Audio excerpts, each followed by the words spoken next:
Nos últimos vídeos desse canal, falamos muito de como o estoicismo pode nos ajudar a melhorar nossas vidas, como aprendemos a lidar com nossas emoções, expandindo nossa capacidade cognitiva, o que nos permite pensar com clareza e ter resistência mental para lidar com as adversidades da vida. Mas como encaixar o estoicismo em algumas das atuais dificuldades do nosso dia a dia de forma mais prática? Alguma vez você já usou o transporte público em horário de pico? Entrou em um metrô, trem ou pegou um ônibus completamente lotado e ficou espremido e ainda teve que aguentar cheiro de suor, às vezes até bebida? Fora algumas pessoas folgadas que se comportam como se estivessem na casa delas, sentando além do seu limite no banco, com celular no viva voz, obrigando a todos a compartilhar do seu gosto musical ou das suas conversas sem nexo algum. Pessoas assim são um desafio a todos ao redor e desencadeiam situações muito estressantes, especialmente quando as pessoas que são incômodos são mal educadas, defensivas e antissociais.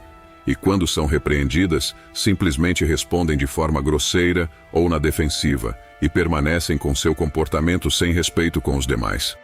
Todos nós alguma vez já passamos por isso. Seja no transporte público, em aeroportos, em filas ou restaurantes, pessoas grosseiras, imaturas e mal educadas estão por toda parte. Existem pessoas difíceis em todos os cantos do mundo e em todas as áreas da vida. Simplesmente não sabem como se comportar, ou talvez elas saibam, mas não se importam em respeitar o próximo. Como lidar com essas pessoas? Dentro do estoicismo, existem algumas respostas. Lidar com pessoas difíceis é um tema comum nos livros estoicos. Eles falaram sobre irmãos enganosos, pais ruins, pessoas que se intrometiam na vida das outras e aqueles que abandonavam suas boas maneiras e senso de higiene em um banheiro público. Então, o que podemos fazer sobre os passageiros sem noção de espaço alheio e fedorentos, colegas de trabalho desagradáveis, chefes abusivos ou até mesmo pessoas narcisistas com quem compartilhamos nossa casa?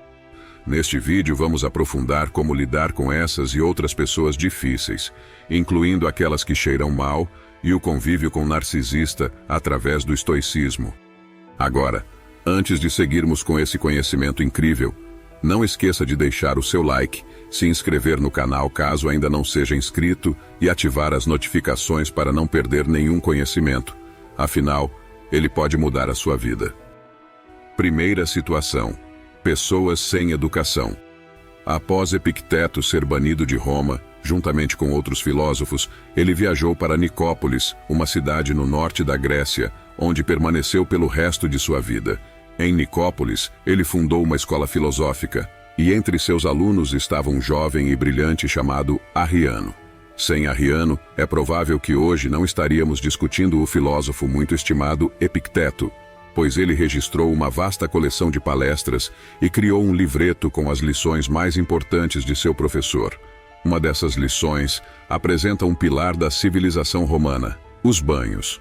Os banhos públicos eram normais no Império Romano, e a cultura romana dos banhos, baseada na dos antigos gregos, se espalhou por todo o Mediterrâneo. Os banhos eram predominantemente uma prática social. Os romanos visitavam os banhos para encontrar amigos e convidá-los para festas, e os políticos frequentavam para obter apoio do povo. Até os super ricos, que podiam pagar por espaços de banho privados, frequentavam os banhos públicos por causa de seus aspectos sociais. Os banhos forneciam para os cidadãos um local para se exercitar, conhecer pessoas, relaxar e se divertir. No entanto, como você provavelmente imaginou, à medida que uma grande variedade de pessoas visitava esses espaços públicos, algumas pessoas desagradáveis estavam entre a multidão. Sabe, aqueles que jogavam água de propósito, vinham roubar, ou acreditavam que o banheiro público era deles e se comportavam sem educação. Lendo textos estoicos, podemos ver que, de muitas maneiras, a natureza humana não mudou e que pessoas difíceis existem desde sempre. Então, o que Epicteto sugeriu sobre como lidar com as pessoas difíceis daquela época? Epicteto disse para seus alunos para lembrarem da natureza de sua atividade. Podemos atribuir características específicas a cada ação. No banho público, por exemplo, existem coisas que podemos esperar quando vamos lá, mesmo que não gostemos delas. Pessoas espalhando água, empurrando outras pessoas, usando linguagem abusiva, gritando ou intimidando. Se conscientizarmos desses aspectos inerentes ao banho, não devemos nos surpreender quando os encontrarmos. Então, o que devemos fazer de acordo com Epicteto? Ele sugere que o foco não deve ser apenas no banho, mas também em manter a mente calma e sob controle. Da mesma forma, podemos tratar o transporte público. De que natureza é essa atividade? Pegar transporte público é sempre tranquilo e os assentos estão sempre disponíveis para todos. As pessoas são sempre adoráveis e amigáveis. Os trens e ônibus sempre chegam no horário, sem exceção. Qualquer pessoa provavelmente admitirá que, mesmo às vezes que isso aconteça, essa situação não representa a realidade de usar o transporte público. Em vez disso, existem muitos aspectos desagradáveis, como pessoas barulhentas, fedorentas e antissociais que sempre querem chamar atenção, ocupam o espaço alheio e usam seus celulares sem fone com o vagão ou ônibus lotado. Então, qual é a maneira estoica de lidar com isso? Com base no verso de Epicteto, a resposta é dupla. Primeiro, antes de sair, os estoicos analisavam a realidade de usar o transporte público. Em segundo lugar, os estoicos se concentram em manter suas mentes calmas. Portanto, ao pegar o ônibus, espere a possibilidade de atrasos. Ao pegar o trem, espere encontrar algumas pessoas antipáticas, passageiros desagradáveis, muitos vendedores ambulantes e alguns pedintes. Segunda situação: pessoas difíceis. Marco Aurélio era considerado um dos bons imperadores. Em Meditações, ele agradece aos livros de Epicteto pelos ensinamentos estoicos. Como imperador, ele tinha que lidar com muitas pessoas o dia inteiro, todos os dias, incluindo algumas muito difíceis.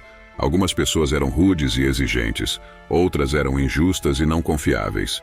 Ser um imperador era um trabalho difícil, e a responsabilidade era um fardo pesado. Imagine ser a pessoa mais influente do mundo.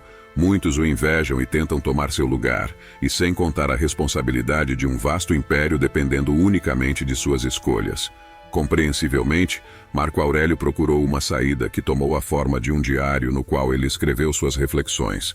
Ele escreveu sobre a coragem, em momentos de necessidade, o significado da vida, a natureza humana e, sem surpresa, sobre como lidar com pessoas difíceis. De seus escritos, vamos examinar um exemplo curioso dos escritos de Marcos Aurelius, no qual ele instou a si mesmo a não se incomodar com o mau cheiro das pessoas. Ele afirmou: "Não fique irritado com o cheiro ruim das pessoas ou com o mau hálito. Qual é o ponto? Com essa boca, com essas axilas, eles vão produzir esse odor.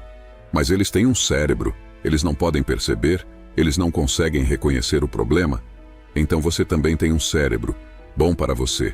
Use sua lógica para despertar a dele, mostre a ele, faça-o perceber. Se ele ouvir, então você terá resolvido o problema, sem raiva." O pensamento é que não podemos controlar o comportamento das outras pessoas. Marco Aurélio percebeu que, mesmo como imperador, ele não tinha poder completo sobre seus súditos. Como provavelmente já experimentamos com as pessoas ao nosso redor, elas têm seus próprios cérebros, vontade e liberdade de ação. Se algo nos incomodar nelas, só podemos apontar, declarando claramente o problema. Mas isso garante que eles ouvirão? Provavelmente não. Algumas pessoas fedem e simplesmente não se importam com isso. A menos que possamos obrigá-las a tomar um banho e usar desodorante, sua higiene não está sob nosso controle. E, portanto, como diriam os estoicos, não vale a pena se preocupar com isso. Terceira situação: pessoas críticas crônicas, controladoras e narcisistas. Quando as pessoas exibem comportamentos que não gostamos, frequentemente colocamos esses comportamentos sob uma lupa. Um exemplo com o qual quase todos podem se identificar é a forma como vemos nossos pais. Especialmente quando envelhecemos, tendemos a nos concentrar nas características ruins de nossos pais e ignorando as boas. Sim, alguns pais fazem escolhas terríveis, outros não aceitam críticas e vivem na defensiva, e outros ainda acreditam que podem decidir por nós, sendo bastante controladores. Essas são algumas características que tornam essas pessoas difíceis de lidar e que transformam a vida em um desafio para todos ao redor. E infelizmente muitas vezes não há muito que possamos fazer sobre elas, porque só eles podem decidir mudar. E esses são aspectos que acabam nos afastando em vez de nos aproximarmos. Mas Epicteto nos incentivou a não desistir dessas pessoas ainda. O Enquirídio compartilha uma lição enraizada na tolerância. mostrando que todas as coisas, incluindo pessoas, têm mais lados além de suas características ruins. Epicteto falou com um aluno que estava tendo dificuldades com um irmão que agia injustamente, seja com ele ou com os outros. Então, ele deu a ele o seguinte conselho: tudo tem duas alças, uma com a qual você pode lidar e outra com a qual não pode. Se seu irmão está sendo injusto e você tenta entender a situação pela alça de sua injustiça, você está usando a alça que não funcionará. Entenda a situação pela outra alça, que ele é seu irmão e ambos foram criados juntos, e você pode lidar com isso bem. Em muitos casos, a partir da experiência pessoal, mudar de perspectiva faz muita diferença. Às vezes, principalmente quando estamos sozinhos, em nossos pensamentos, pegamos nossa mente ampliando os lados ruins das pessoas, transformando-as em grandes vilões para causar estragos ao seu redor. A alça, como Epicteto a chamou, torna-se mais significativa do que a pessoa a qual está ligada. Então, o que ajuda é simplesmente focar no outro lado da pessoa, pois há muito mais em alguém do que ser um idiota, um mentiroso, um imbecil ou uma rainha do drama. Pode haver aspectos complementares que ainda possam sustentar um vínculo, ou seja, outra alça para segurar. No entanto, existem situações tão ruins que nenhuma alça é capaz de segurar. Algumas pessoas são simplesmente tóxicas demais para se ter por perto. É mais provável que elas te puxem para baixo em vez de você levá-las para cima. Imagine compartilhar sua casa com alguém que começou um incêndio que produz fumaça. Enquanto o fogo for controlável e a fumaça suportável, você não vê motivo para sair. Mas o que você fará quando a fumaça se tornar insuportável? Você ficará dentro de casa ou sairá? Considere o círculo de pessoas da sua vida, os familiares, amigos e colegas de trabalho. Eles podem ser revigorantes, amorosos e inspiradores, ou nos exaurir de tão críticos crônicos, controladores e narcisistas que são. Hoje, existem milhares de pessoas que vivem em relacionamentos tóxicos, seja entre relacionamento familiar, amoroso, em relações de amizades e até na vida profissional, suportando um acúmulo de fumaça do convívio com pessoas extremamente controladoras, críticos crônicos ou narcisistas completos. Quando decidem sair deste tipo de relação, normalmente estão destruídas psicológica e emocionalmente. Algumas pessoas que preenchem os critérios do transtorno de personalidade narcisista, listados pelo DSM-5, muitas vezes se recusam ser diagnosticadas oficialmente porque não acreditam ter um problema, ao contrário do mundo ao seu redor, é claro. Independentemente de que rótulos pertençam, eles agem com um completo desrespeito pelos limites pessoais de outras pessoas. Em vez de fazer você se sentir melhor, essas pessoas sempre o examinam de alto a baixo, encontrando defeito em tudo o que se relaciona a você. Em vez de o levantar, elas o puxam para baixo, se certificando de que você se sinta mal consigo e com a vida em geral. São negativas, críticas, depreciadoras. Talvez manipulem os seus sentimentos com chantagens emocionais e mentiras patológicas. Podem gostar de encher a sua mente de dúvidas e meias-verdades sobre você mesmo, os outros e até diminuem suas conquistas e realizações. E algumas pessoas, por conviverem no mesmo ambiente, acreditam ser obrigadas a tolerar. É essa obrigatoriedade que muitas vezes nos mantém em relacionamentos que nos destroem. Os relacionamentos errados corrompem, poluem, infectam, apodrecem e destroem o bom caráter. Quando os incidentes ruins se acumulam, a ideia de obrigatoriedade perde cada vez mais a credibilidade. Passamos a ver a pessoa, não pela nossa perspectiva pessoal e papel de autoridade ou impotência que tem em nossas vidas, para enxergá-la como ela é, e a situação como é também. Devemos reconhecer que existe um limite que devemos suportar, e nos mantermos fiéis a isso. A vasta coleção de palestras gravadas por Epicteto, chamada Discursos, apresenta uma comparação sobre a fumaça em uma casa, que diz assim: alguém fez fumaça na casa? Se ele fez uma quantidade moderada de fumaça, eu fico. Se for demais, eu saio. A comparação geralmente é explicada como um argumento, dizendo que, quando a vida se torna insuportável, é hora de partir. Epicteto se refere a pessoas difíceis. Ele conta uma história sobre alguém que não quer jantar na casa de alguém porque não suporta sua arrogância. Assim, Epicteto concluiu: só não faça nada como alguém sobrecarregado, ou afligido, ou pensando que está em uma situação miserável. pois ninguém o força a isso. Aqui, ele pareceu enfatizar nossa capacidade de escolha. Ao lidar com pessoas difíceis ou narcisistas completos, há a possibilidade de pular fora.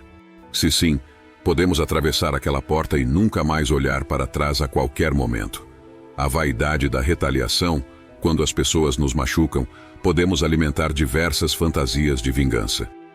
E o ditado olho por olho, dente por dente parece ser justo.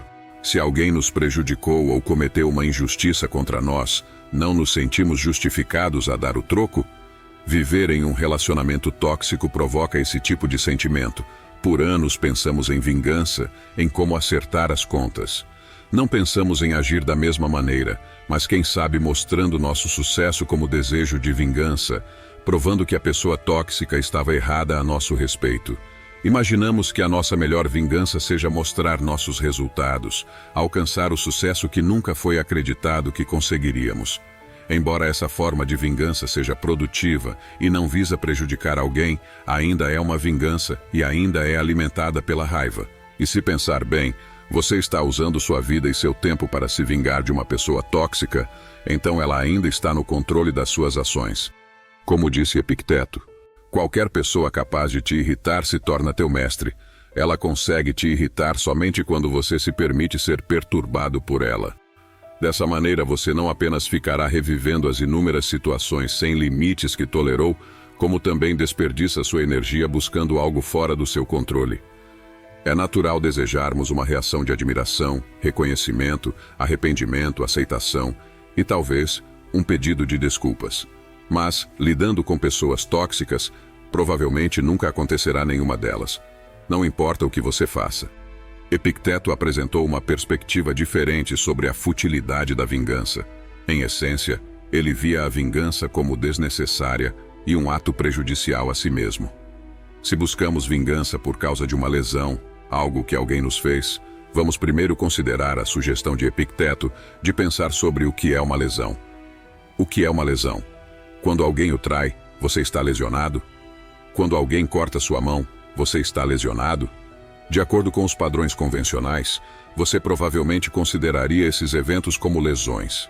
Mas, Epicteto afirmou que uma lesão real envolve uma falta de moralidade nas ações de alguém. Portanto, se alguém mente para você ou rouba de você, essa pessoa se lesionou, pois danificou sua virtude, que é o bem verdadeiro e único segundo os estoicos. Epicteto afirmou: pois se o bem reside na intenção moral e o mal igualmente na intenção moral, veja se o que você está dizendo não chega a algo assim. Bem, e daí? Já que fulano me prejudicou fazendo algo errado, não o prejudicarei fazendo algo errado? A vingança é doce, dizem eles, e embora isso seja verdade em alguns casos, a doçura frequentemente é passageira. Se virtude é ou não é o único bem, isso é uma discussão para outro momento. Mas Epicteto tinha razão ao dizer que ao prejudicar o homem que me havia ferido, eu me prejudicaria. É uma maneira diferente de dizer: nunca se rebaixe no nível deles. Não vale a pena.